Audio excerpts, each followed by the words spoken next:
Assalamualaikum warahmatullahi wabarakatuh. Waalaikumsalam warahmatullahi wabarakatuh. Jadi sebelumnya pertama-tama kita dari Universitas Airlangga, Fakultas Sains dan Teknologi, Program Studi Sistem Informasi. Tujuan kami mendatangi Bapak adalah untuk wawancara dari proyek tugas dari mata kuliah Kepemimpinan dan Manajemen Organisasi. Ya. Mungkin bisa dimulai kita. Baik Pak, saya izin bertanya sedikit-sedikit ya Pak ya. Jadi ini kan nama Bapak, saya izin konfirmasi untuk namanya ya Pak ya. Kan namanya Bapak Adi Dwi Purwanta ya Pak ya, Putranto.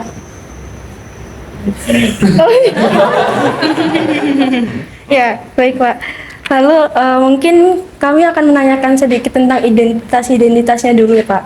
Kan nama lengkapnya tadi sudah, lalu mungkin Bapak bisa menjawab tentang jabatan Bapak di sini gitu Pak.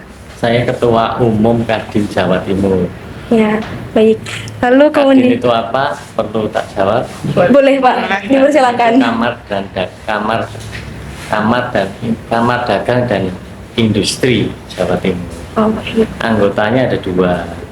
Satu anggota biasa itu perusahaan. Dua anggota luar biasa ini asosiasi perusahaan. Jadi ada Kapeknas kalau konstruksi, ada INSA kalau urusan dengan kapal-kapal yang muatan, macam-macam banyak sekali anggota biasa maupun luar biasa. Monggo. Oh, baik. Lalu mungkin lanjut ke kayak riwayat kepemimpinan dari Bapak. Tapi sebelumnya saya izin untuk membaca aja ya Pak ya. Ya, Jadi yang pertama itu Bapak itu dimulai dari tahun berapa sih menjadi Kadin ini Pak? tahun 2019 ya. Sebagai ketua umum ya, nanti sebelumnya ada pengusaha. Ya, 2019 sebagai ketua umum. Oh, jadi sebelum dari 2019 itu jadi Saya jadi pengurus wakil ketua bidang agrobisnis, bidang pertanian. itu pada saat tahun kapan Pak? Jadi tahun berapa sampai 2019? Berapa ya? Dikurangi 5 ya. 5 tahun. Oh, jadi satu periode itu 5 tahun gitu ya Pak? Oh, baik. Lalu untuk kayak kira-kira Pak, kan Bapak ini sudah jadi ketua Kadin. Nah, Ya. cara Bapak untuk mencapai jabatan tersebut itu kayak gimana Pak? Kayak jadi dimulai awal-awalnya itu Bapak itu jadi seperti ini, lalu naik gitu Pak? Atau kayak gimana gitu Pak? Saya dulu HIPMI, Himpunan Pengusaha Muda. Saya ketua HIPMI, nggak tahu lupa saya tahunnya. Di situ saya banyak belajar bisnis, belajar organisasi. Setelah itu saya masuk menjadi pengurusnya Kadin. Saya juga belajar. Saya pengurus itu mulai dari disuruh-suruh lah sama senior-senior. Nah, tapi di situ saya belajar. Akhirnya pada saat setelah masa jabatannya Pak Lanyala selesai, ini harus ada pergantian pengurus. Saya maju lah untuk jadi ketua Kadinnya. Ini pemilihan. Itu waktu pada saat itu ada berapa calon Pak?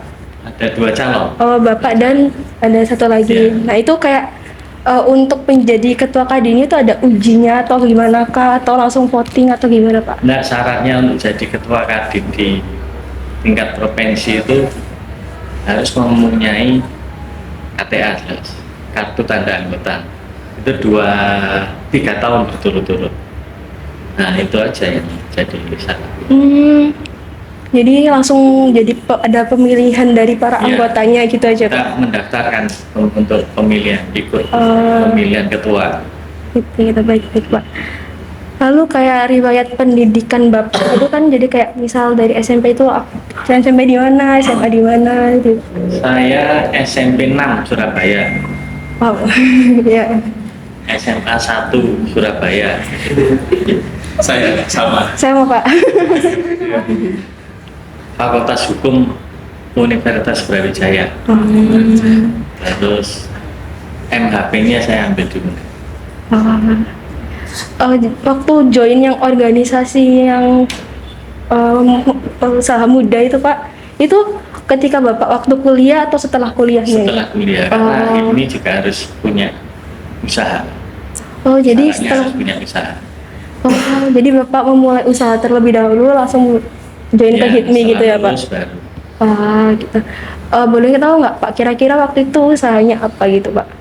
Saya usahanya waktu itu supplier Supplier apa Pak? di instansi pemerintah, pupuk, alat-alat pertanian, Ah, dan lain-lain, general supplier. baik. Jadi pencapaian Bapak selama menjadi pemimpin itu apa aja mungkin Pak bisa disebutin gitu Pak? Nggak ada pencapaiannya, apa pencapaiannya? Jadi Kadin ini eh, dibuat untuk membantu pemerintah sebagai mitra strategis untuk membantu pemerintah, ujungnya adalah untuk kesejahteraan masyarakat.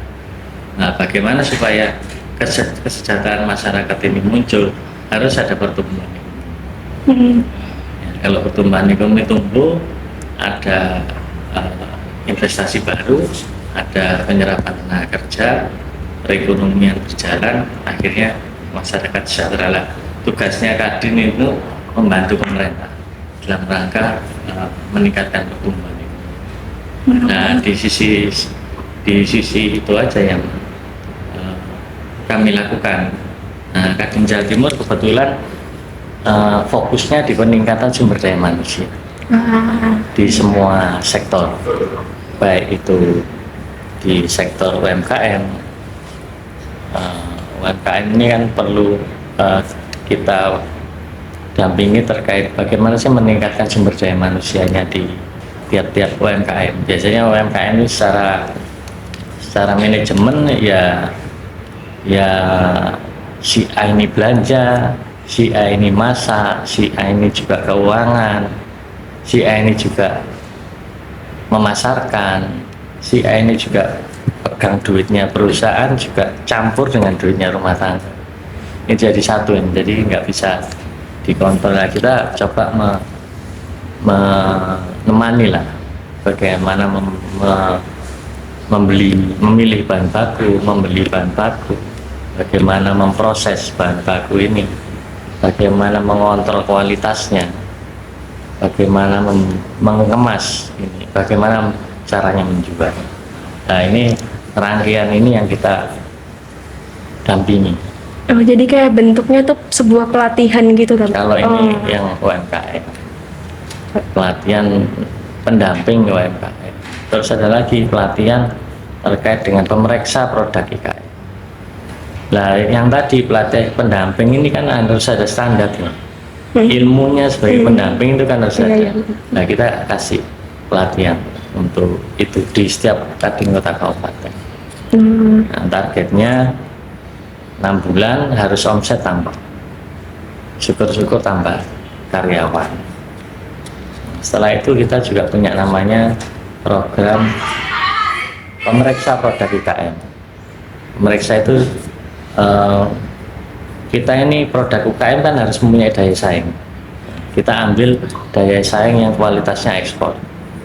Nah, kita juga dampingi bagaimana sih produk-produk itu harus memenuhi kualitas ekspor secara legal, secara kualitas ya, dan lain-lain. Kalau kita sudah ketemu yang kualitas ekspor, pasti ketemu yang masih standarnya pasar tradisional.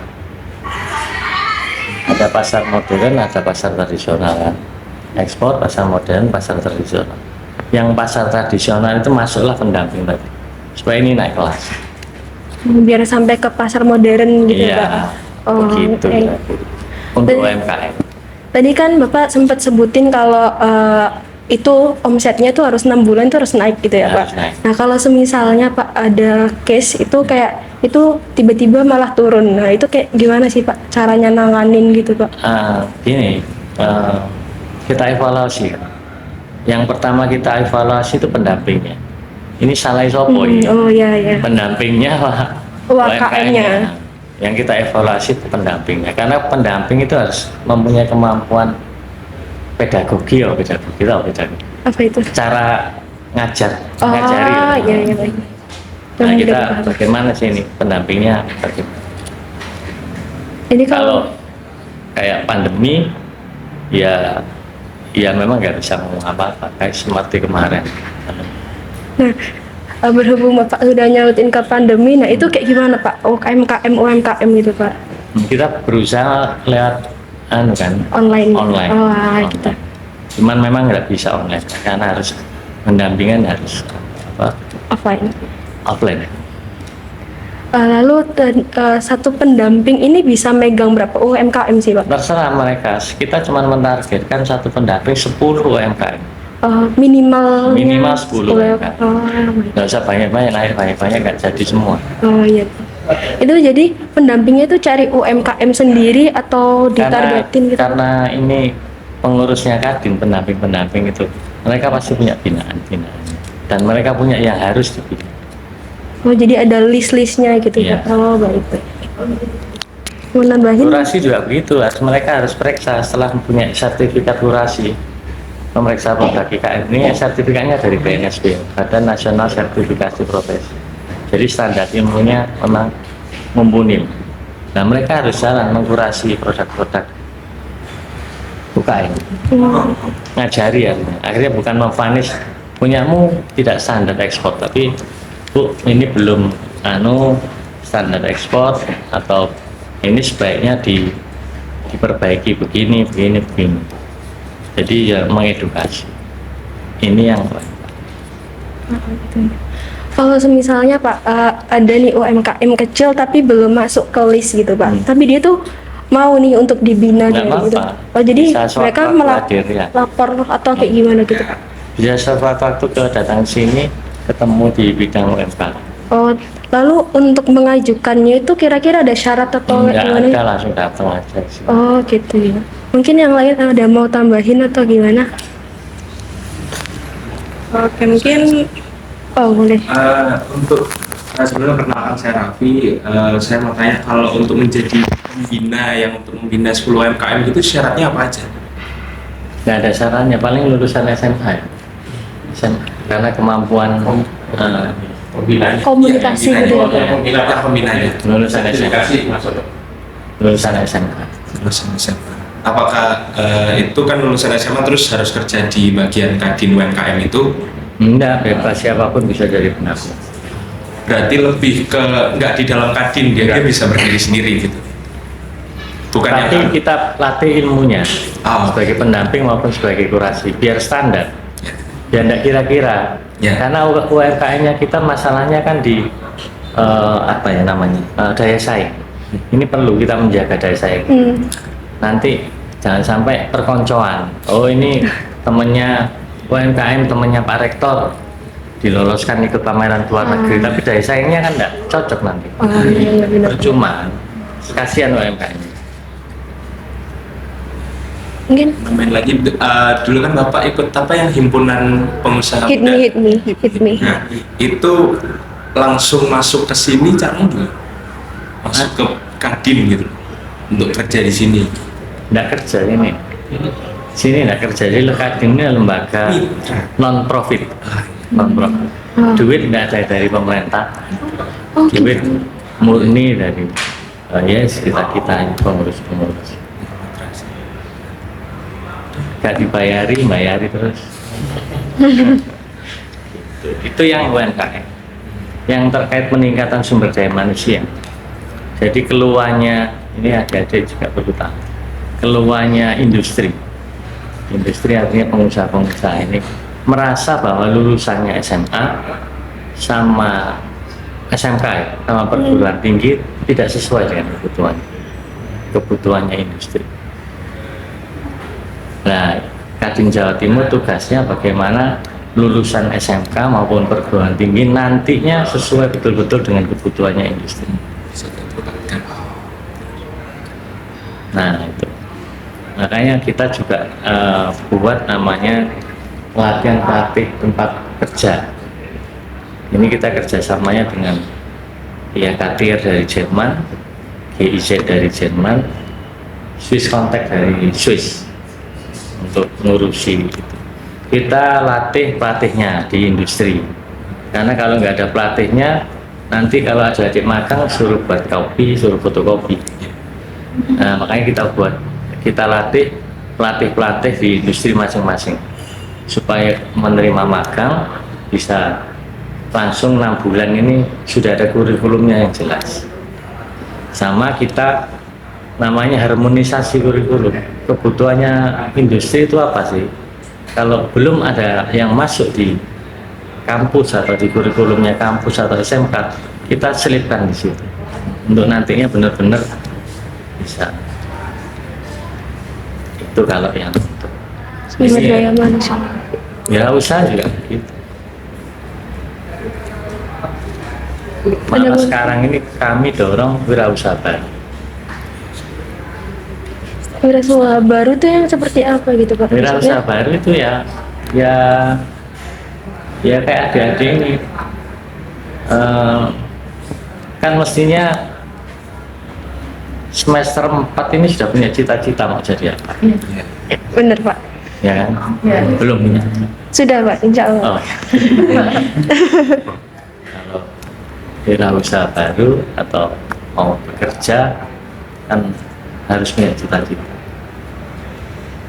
Kalau mau punya cita-cita katakanlah mau naikkan haji orang tua, ya kan pasti ya Muslim itu mau naikkan haji orang tua, yang non Muslim mungkin mau bawa orang tuanya ke Palestina, ini ongkosnya kan mahal, 100 juta atau berapa.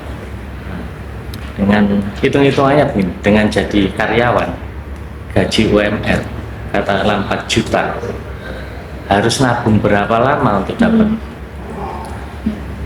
ngumrohno atau menghajikan orang tua. Makanya itu pilihannya ya tidak usah cepet. Nah, terus tujuan kan, mestinya kan sudah punya tujuan mau jadi apa. Nah, tujuan ini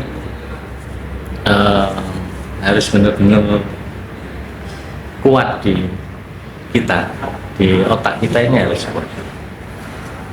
Karena apa ya, kalau kita punya tujuan yang kuat, itu insya Allah semua indera kita berjalan untuk Tujuan. memenuhi tujuan. Nah, terus upaya apa untuk mencapai tujuan itu kan kita bisa step by step belajar ini, karena kita punya tujuan.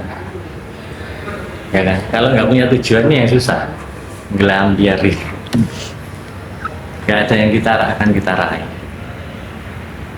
Nah, ini yang wirausaha kita betul-betul fokus untuk urusan itu. Di Indonesia itu hanya 4% total penduduknya, sama total yang wirausaha itu 4%. 4% ini dikategorikan negara tidak bagus.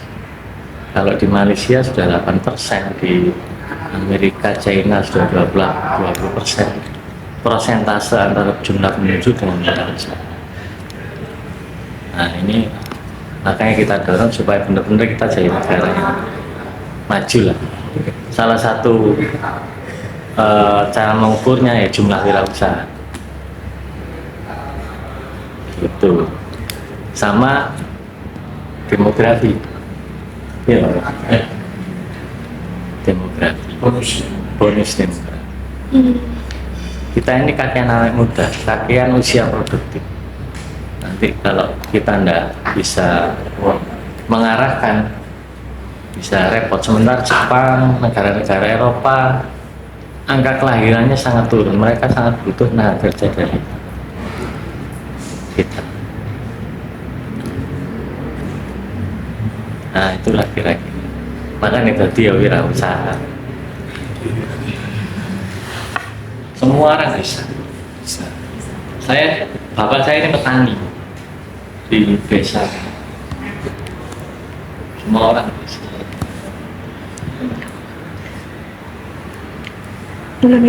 Oke Pak, saya Erika. Mungkin saya ingin kembali dalam hal kepemimpinan ya Pak. Kami kan sebagai mahasiswa ya yang nantinya itu bakal jadi penerus pemimpin bangsa gitu. Kami ingin mengambil nasihat dari Bapak gitu. Mungkin kami boleh tahu apa yang mendorong Bapak untuk mengambil kesempatan menjadi pemimpin gitu Pak di Ketua Kadin ini? Apa ya? Dulu saya ini pengurus sebelum saya jadi ketua Kadin itu saya jadi juga wakil ketua sama ketua Badan Koordinasi Sertifikasi Profesi. Ketuanya juga ngurusi terkait sumber daya manusia, pemagangan, vokasi, macam-macam. Nah, saya merasa bahwa ketika saya di BNSP ini kurang leluasa. Akhirnya saya berpikiran dan teman-teman sama senior-senior mendukung saya untuk maju dengan ketua Kadin, saya ambillah ketua Kadin.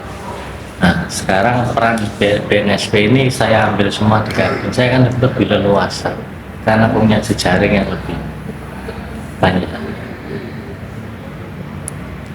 Kalau begitu, mungkin selama Bapak menjabat sebagai pemimpin di Ketua Kadin ini, suka duka Bapak selama memimpin itu apa saja gitu Pak? Rintangan Bapak? Suka boleh dukanya diceritakan? pengurusnya Kadin kan bos semua, pemilik perusahaan semua.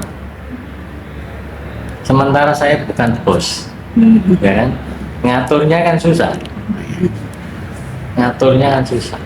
Bos termasuk Alimargo, termasuk Ciwi Kimia, termasuk Samarto, ini kan bos-bos semua.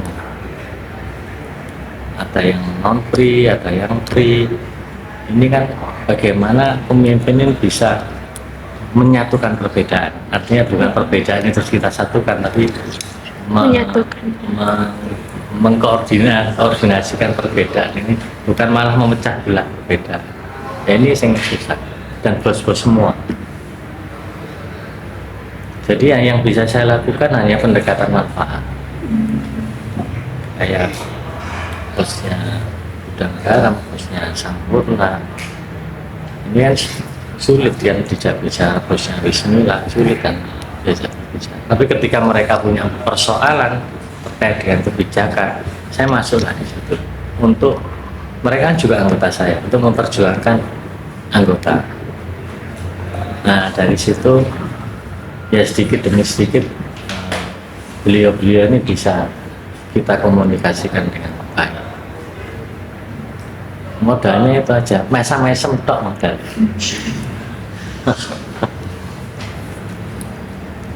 Jadi pada saat Bapak menjadi pemimpin ini, lalu Bapak berhadapan sama bos-bos yang tadi Bapak sebutkan, itu waktu Bapak memutuskan untuk menjadi pemimpin, itu lingkungan kerja atau karakter yang Bapak tonjolkan itu gimana Pak? Saya tonjolkan di Kadin ini punya nilai manfaat untuk mereka. Itu aja. Kalau kita nggak tonjolkan nilai manfaatnya, tidak mempunyai manfaat buat mereka, mereka nggak mungkin akan merapat. Itu untuk semua. Jadi yang kita tonjolkan yang nilai manfaat, ya ini yang susah karena perlu waktu.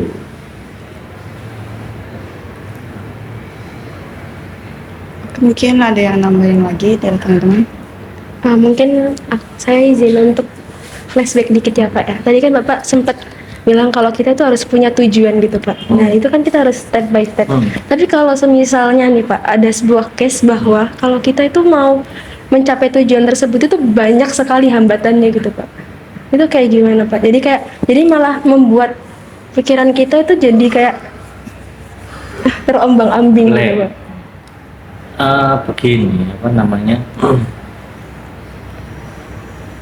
Kalau saya dulu kan, saya enggak, tujuannya profesi saya enggak punya. Tapi saya punya tujuan bahwa umur sekian saya harus punya mobil. Ya. Nah, sampai pada tingkatan mobil yang saya inginkan ini, saya tempel di pintu kamar. Masuk, lihat mobil itu, bangun tidur, lihat mobil itu, sehingga betul-betul kuat di sini. Nah,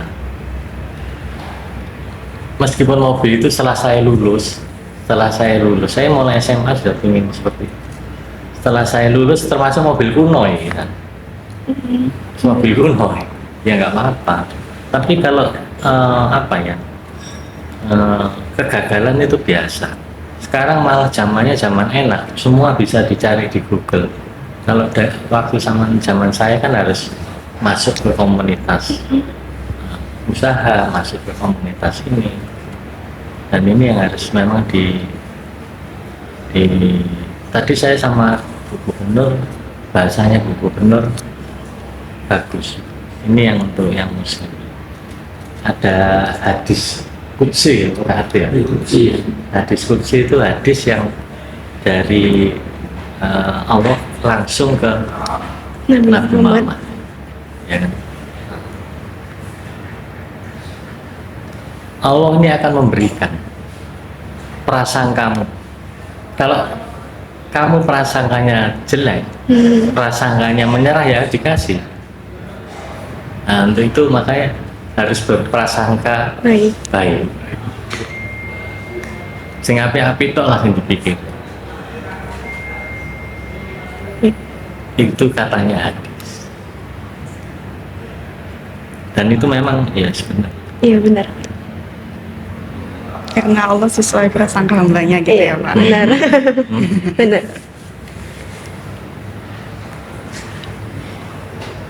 Ada yang mau nambahin dulu nggak? Saya mau tanya, saya mau narik ke belakang tadi bahasanya. Tadi kan Bapak kalau nggak salah lulusan dari Universitas Brawijaya Fakultas Hukum. Iya benar. Nah, setelah lulus malah menjadi pebisnis. Loh, saya sempat jadi lawyer. Saya sampai sekarang punya kantor lawyer. Berarti Langsung lawyer. Jadi kenapa jadi lawyer? Saya berpikiran dulu itu profesi yang paling netral, tidak bisa dipengaruhi oleh siapapun. Itu ada lawyer dan jurnalis. Nah, saya berproses lah di lawyer. Di lawyer ini juga aneh buat teman-teman. Di lawyer itu saya punya kelemahan. Ketika menerima klien, baik itu klien itu mampu maupun klien tidak mampu, saya nggak bisa narik. Ngerti maksudnya? Nggak bisa narik. Biasanya yang lawyer sukses kan 1 M. Nah, ini saya nggak bisa, nggak ada kemampuan. Karena saya berpikiran orang yang datang ke saya ini lagi kesusahan. Meskipun orang itu kaya raya. Nah, akhirnya dari perjalanan itu saya punya teman-teman klien-klien ini yang ngajari saya untuk wirausaha. jadi dengan awal dari lawyer akhirnya berwirausaha itu. Iya. Apa yang bikin Bapak itu ingin berwirausaha itu? Iya. Itu apa Pak? Ada sesuatu apa gimana gitu Pak? Akhirnya berwirausaha. Ya, saya merasa jadi lawyer setahun. Kalau saya mempunyai jenis pemikiran seperti yang saya dulu itu gak isoan. Saya kan nanti harus berkeluarga, harus punya anak. Yes, gak iso, nggak bisa. Makanya saya belajar ke klien-klien waktu saya setahun itu jadi. Itu Pak, ada lagi Pak, kan setelah wirausaha itu yang supplier itu ya Pak. Habis itu kan Bapak kan masuk ke organisasi yang Ya, HIPMI. HIPMI. Bapak taunya juga dari relasi-relasi Bapak yang di lawyer itu atau bagaimana Iya, Pak?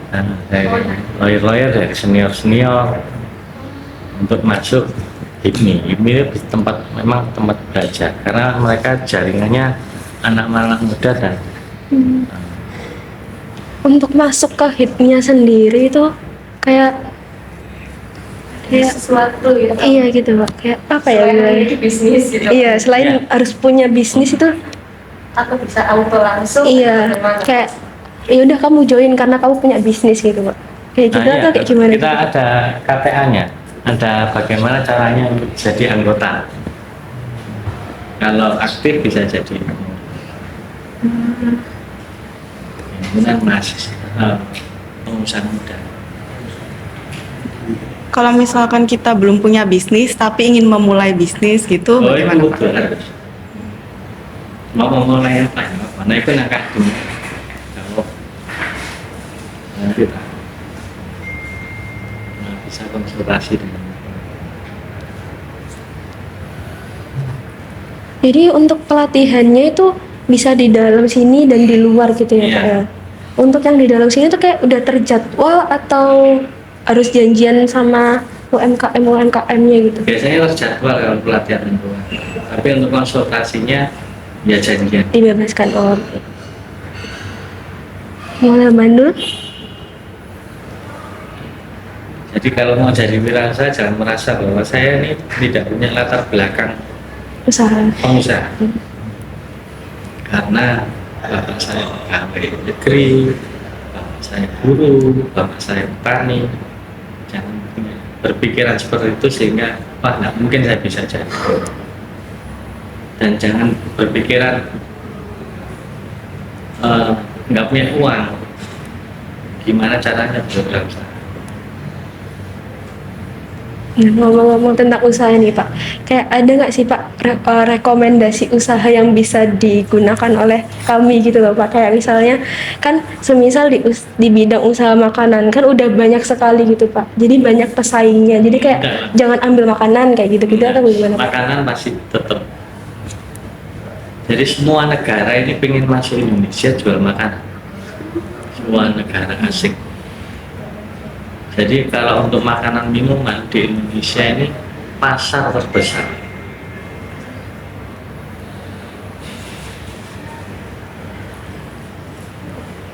Dicoba mulai kecil. Saya ini mempunyai ponakan di desa, nggak lulus SMP toh Pak, SMP toh. Dia sekarang jualan bunga potong online di desa saya kan Batu. Ya jalan sehari 500.000, 700.000.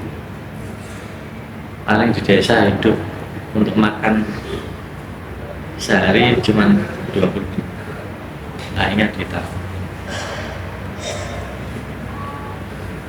Sekarang ini peluang untuk wirausaha itu sangat terbuka karena ada online.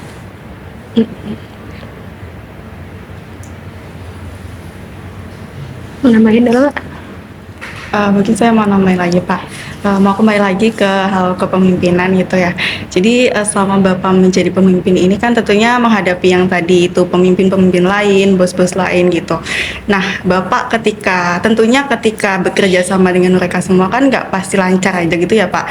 Nah ketika ada konflik gitu Pak antara kota yang lain, pemimpin lain, bagaimana Bapak mengelola konflik itu dengan tetap sopan gitu Pak? Ya modal saya memang apa ya kalau bosan politik itu apa ya? Egaliter ya. Kesamaan elit elit sama Iya. Jadi ya egaliter mendengar itu aja baru setelah kita dengarkan dari berbagai pihak baru kita ngomong. Enak mendengar dan terima kakak ngomong. Jadi itu diserap dulu ya Pak, kayak ini Iya. dari sini ini. Jadi harus ada pertemuan berikutnya. Iya. Oh, baik. Kayak teman-teman industri IHT nama industri hasil tembakau, mereka keberatan kalau cukainya dinaikkan, itu mereka ngobrol lah di sini, atau saya jemput bola untuk mempertanyakan ini bagaimana rencana cukai dinaikkan, apa pengusaha setuju. Kalau tidak setuju kita forum fokus grup diskusi, nanti kita perjuangkan supaya tidak naik. Lalu untuk mendorong mereka supaya mereka itu mau berkomunikasi secara terbuka dan jujur ke Bapak gitu bagaimana Pak? Ya egaliter itu kan saya tidak merasa jadi ketua kadin, saya merasa jadi orang biasa, jadi mereka enak ngomong dengan siapapun termasuk dengan ini mahasiswa.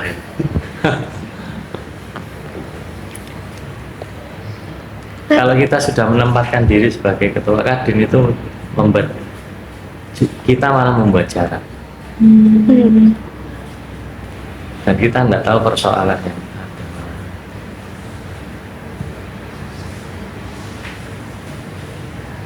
Mungkin saya tarik lagi ya Pak ke belakang. Tadi kan Bapak sempat bilang kalau ada yang luar biasa serta yang biasa itu tadi. Nah, mungkin kayak bisa diceritain nggak sih Pak cara Bapak untuk mengapresiasi kedua hal ini gitu Pak? Kayak, oh kerjamu bagus nih, ini kayak gini, itu gimana gitu Pak? kita nggak pernah mengapresiasi, tapi kita coba, yaitu kita pendekatannya manfaat. Kalau eh, di Indonesia ada asosiasi besar namanya Apindo. Apindo ini pemilik perusahaan-perusahaan. Ada yang namanya INSA, Indonesia Shipping Owner, pemilik kapal besar kayak Meratus, kayak Tantolen, itu kan gede-gede, bos-bos semua. Ya kita tetap mereka kalau kita ajak meeting, kita orangkan, asosiasi ini kita orangkan. Misalkan saya mau ke taman dari kedutaan besar di Eropa, mereka pasti kita undang untuk bisa sama-sama menemui kedutaan dari negara lain. Karena kalau yang terkait dengan kapal, mereka yang bisa ngomong. Terkait dengan industri, katakanlah industri furniture, kita undang yang asosiasi furniture, mereka yang lebih tahu. Kita cuma memfasilitasi, sehingga mereka senang gitu. Karena dari luar negeri, asosiasi dari luar negeri maupun kedutaan-kedutaan dari kedubes ya, kedutaan besar maupun itu Kadin dianggap mewakili semua, karena memang Kadin itu adalah singkatannya Chamber of Commerce, bahasa Inggrisnya. Di semua di dunia ini, di semua negara ada Chamber of Commerce. Kalau mau dagang, mau investasi, ya urusannya dengan Kadin. Nah, saya kan harus bisa bagi bola ketika mereka yang datang di sini ini minat terkait dengan kopi. Sebelumnya kan mesti bersurat, saya mau ketemu pengusaha-pengusaha kopi, lewatnya kan. Jadi kita undang pengusaha kopi, kita undang asosiasi eksportir kopi, kita undang petani-petani kopi. Nah, mereka yang ngomong sendiri, jadi mereka seneng lah kalau dan itu ada kesempatan buat mereka untuk pengembangan usaha.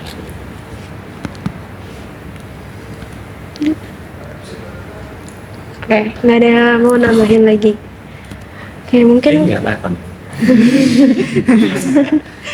Ya mungkin saya mau nambahin lagi Pak. Jadi Bapak kan merupakan lulusan dari Fakultas Hukum ya Pak, yang pernah menjabat juga sebagai lawyer gitu. Nah pasti sebagai lawyer dan juga sekarang menjadi ketua Kadin itu kan berkaitan erat dengan keadilan gitu ya Pak. Mungkin kami boleh tahu makna keadilan di posisi Bapak itu seperti apa gitu Pak, maknai keadilan gitu. Karena Bapak benar sudah menduduki benar-benar pemimpin gitu. Ini ngomong apa ini keadilan? Kalau gini, kalau keadilan misalkan seperti ini ya, ngomong keadilan ini menurut saya seperti halnya ada investasi nikel atau tembaga atau sawit lah di Kalimantan atau di mana, ya kan? Kalau menurut saya ini yang harus diperbaiki oleh pemerintah, model kerjasamanya. Kalau sementara sekarang ini kan mereka tanahnya dari pemerintah, tanahnya Indonesia, ya kan? Dan investor ini hanya memberikan fee kepada pemerintah.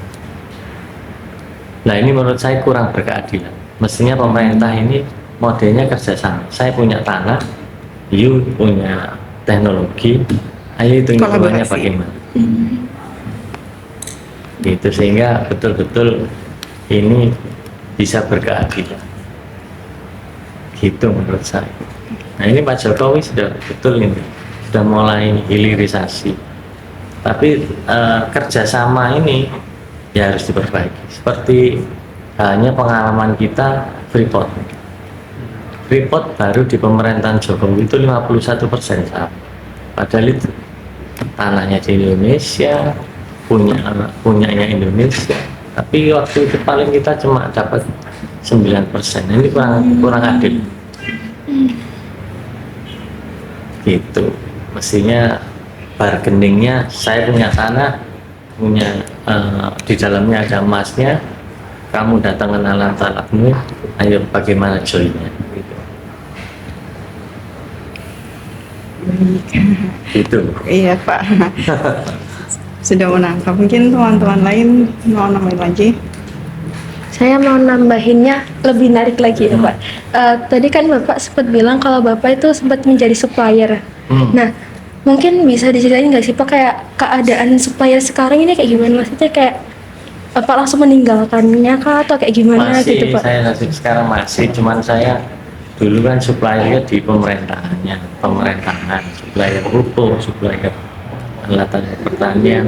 Tapi saya sudah tidak bermain di situ. Saya bermain jadi distributornya pupuk, distributornya alat pertanian. Nah, supplier ini yang ambilnya nanti ke saya. Saya jadi nggak urusan dengan pemerintahan lagi. Saya jual bebas, naik kelas lah. Baik Pak. Silakan teman-teman. Apa? Udah Pak emang. Jadi Kadin ini tanpa APBN, tanpa APBD, tanpa duit dari pemerintah. Murni. Berhubung Bapak ngomong itu jadi pengen tanya, benefitnya di Kadin ini apa? Maksudnya dari pegawai-pegawainya itu apa? Dari pengurusnya, Iya. jaringan. Relasi. Rahasia Pak. Ini yang mahal.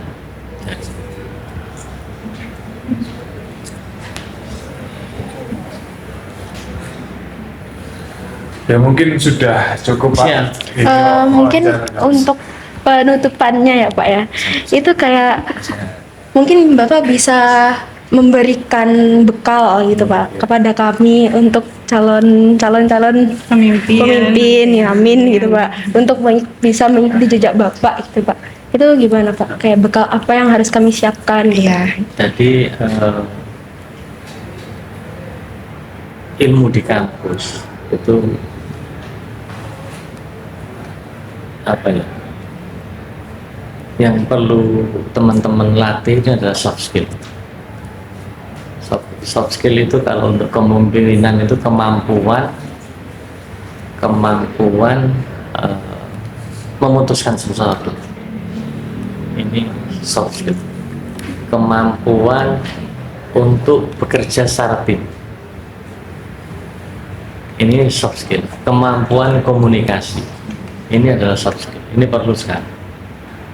Jadi benar Pak Jokowi tidak cukup ijazah, soft skill harus dilatih. Saran saya soft skill ditingkatkan, kemampuan komunikasi terutama, kemampuan memutuskan sesuatu. Karena kalau sudah ngomong di industri, ini yang di 60% yang dilihat industri, kalau mau bekerja ini ya soft skillnya bagaimana, di samping memang hard skill. Ini perlu untuk jadi pemimpin juga gitu. Saya pengalaman terkait dengan soft skill, ada dua pilihan ketika saya rekrutmen karyawan. Orang ini pintar sekali, satu pintar sekali, satu juga pintar, dua pilihan. Tapi saya melihat, konsultan saya melihat bahwa yang pintar sekali ini orangnya tidak bisa bekerja sama tim, secara tim. Ya ini dicoret. Ini yang pintar sekali yang dianggap bisa bekerja sama dengan tim. Nah ini soft skill. Mungkin mau tambahin dulu apa enggak? Sudah. Mungkin kayak kan tadi udah bekal-bekalnya ya Pak. Sekarang harapan Bapak kepada dari kami itu kayak gimana Pak? Kedepannya gitu Pak. Ya harapan saya untuk adik-adik ini sudah harus menentukan pilihan, harus punya tujuannya mau nantinya bekerja atau jadi wirausaha. Nah, gambarannya seperti itu tadi. Kalau wirausaha tadi sudah saya ngomong, kalau bekerja saya sudah ngomong. Ini harus secara teori ini harus benar-benar dipelajari di kampus kan. Tapi soft skill harus juga dipelajari. Harapan saya pilihan sudah mulai menentukan tujuan. Meskipun itu harusnya SMP harus menentukan tujuan. Ini jangan sampai tidak punya tujuan. Nanti nggak ada arahnya.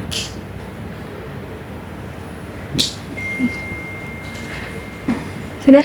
Jadi kalau boleh kami simpulkan, untuk kami saran dari Bapak adalah yang pertama tentukan tujuan, kemudian perkuat hard skill dan tingkatkan soft skill. Iya. Gitu. Sip. Oke, terima kasih Pak.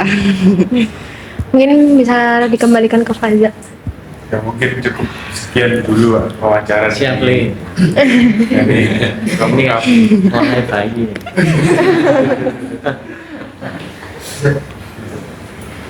Aku ya penting mana? Pakai lulus ya. Ya. MHP. oh baru sudah kemarin. Belum Kemarin sih. sudah. Apa? Belum sudah. Oh belum. Baru lulus. Apa isi singkatannya? Kemarin. Hukum pembangunan. Oh, jadi masih berkecimpung ke dunia hukum gitu juga gitu ya Pak? Saya belajar terkait dengan self declare-nya halal, sertifikat halal. Ah, sertifikasi. Ya, oke. Nah, mungkin cukup sekian Pak dari Siap. kelompok kami, kurang lebihnya mohon maaf. Assalamualaikum warahmatullahi wabarakatuh.